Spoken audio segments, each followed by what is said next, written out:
We think of information as this really modern thing, silicon chips, the cloud. But what if I told you the story of information, its desperate struggle to survive, actually began thousands of years ago with a simple lump of wet clay? Today, we're diving into a hidden pattern found in the world's very first writing, and it's a code that connects ancient temples to, you won't believe this, the blueprint of life itself. Before I die, please listen. Wow, what a thing to say. These are the words of Samuel Noah Kramer, who was the expert on the ancient Sumerians. And this wasn't some plea for fame.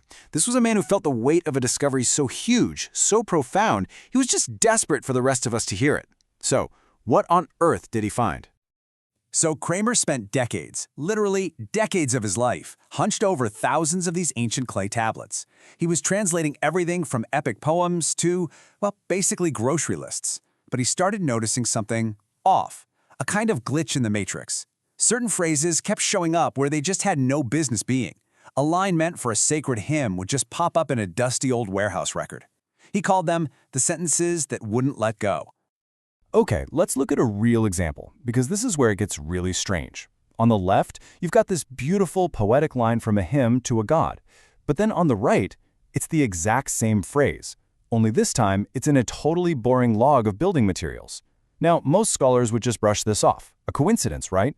But for Kramer, this was a massive clue. Why would you describe laying bricks using the same cosmic language you use to worship a god? That's when it hit him. This wasn't an accident. It was a system, a deliberate design.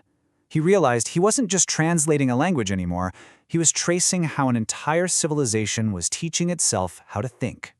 He was looking at a code. So Kramer called what he found the Sumerian Code.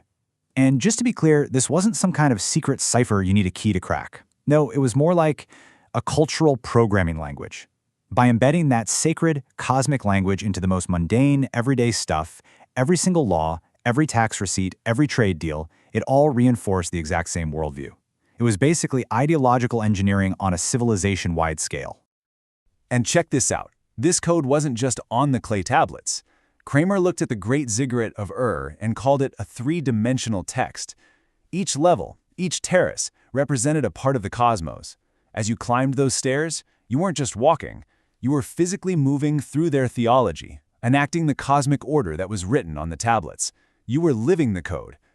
Kramer apparently underlined this sentence twice in a letter. He realized the true power in Sumerian society wasn't held by the kings or the priests. It was the scribes. They were the engineers of thought, quietly, methodically, writing reality into existence, one symbol at a time. And it turns out this impulse, this deep need to encode knowledge into permanent structures, it wasn't just a Sumerian thing. Nope, it was a global phenomenon. All over the world, humanity was building these incredible libraries of stone, all of them designed to outlast empires. Just look. The pyramids of Giza? They're basically giant data vaults, locking in celestial alignments. Mayan temples? They were these unbelievably sophisticated stone calendars with triple redundancy. The same info was carved in stone, written in a codex, and passed down in oral chants. All these different cultures were embedding their most vital knowledge into architecture, creating this incredibly resilient system to preserve information against the chaos of time. Okay, so all of this ancient history has been building to a really incredible connection. We're about to take a giant leap from ancient clay tablets directly into modern biology, connecting this human-made code to the code of life itself. Which leads us to this absolutely wild question. Could a system invented 5,000 years ago to organize a society share its fundamental logic with the DNA double helix that organizes all life? It sounds impossible, I know, but the parallels are absolutely stunning. And this is where it just becomes crystal clear. Look at how the core logic mirrors itself. Both systems use a small set of symbols, cuneiform marks versus nucleotide bases, arranged in a line to store massive amounts of information. Both are designed to resist decay and preserve that information across unimaginable stretches of time. You could almost say the Sumerians created civilization's hard drive, while nature created evolution's firmware. This quote just nails it, doesn't it? Sumerian cuneiform is the cultural DNA of humanity. DNA is the biological cuneiform of life.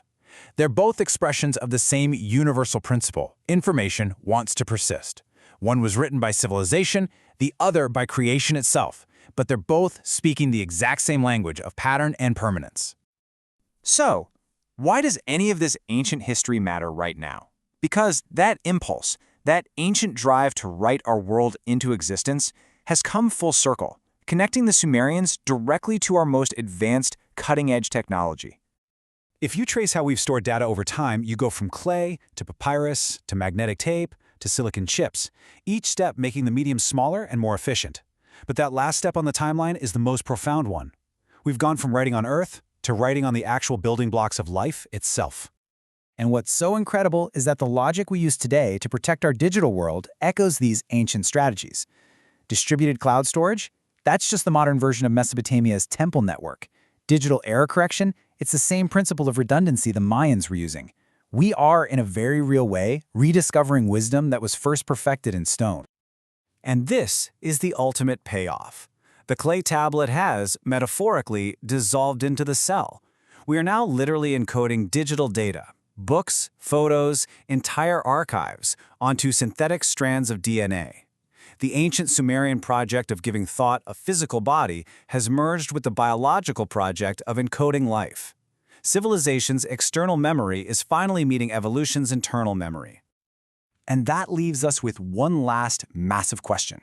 The Sumerians used their code to engineer a very specific reality of divine order and hierarchy. As we gain the power to write our own code directly into the fabric of life, we have to stop and ask ourselves, what order, what beliefs, and what future are we programming into our own civilization?